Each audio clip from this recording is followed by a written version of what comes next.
Drone ઉડે છે એ વાત બધી વાત મજા આવશે આપણને. સૌથી પહેલા આપણે સમજવાનું શું છે કે ભાઈ આકાશમાં રોકેટ ઉડે છે ને? તો કયા વૈજ્ઞાનિકની શોધ છે? અને ન્યૂટન નામના વૈજ્ઞાનિકની શોધ છે કે આકાશમાં રોકેટ ઉડે છે. અને સિદ્ધાંત કયો છે તો કે ગતિનો ત્રીજો નિયમ. કયો નિયમ છે?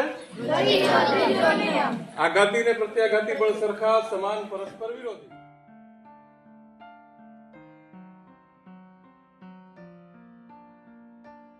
ડ્રોન છે ઉપર આમાંથી જોવું છે ને બધા?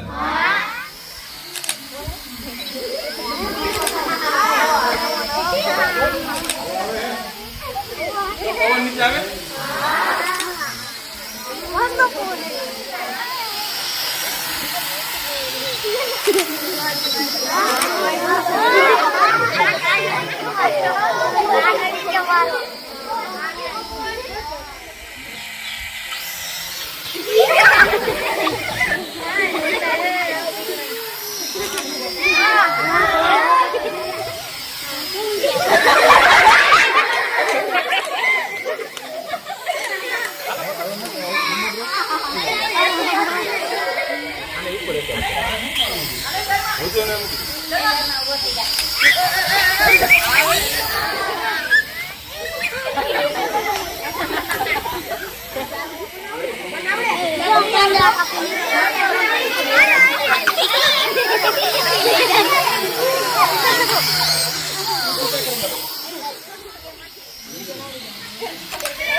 Excellent.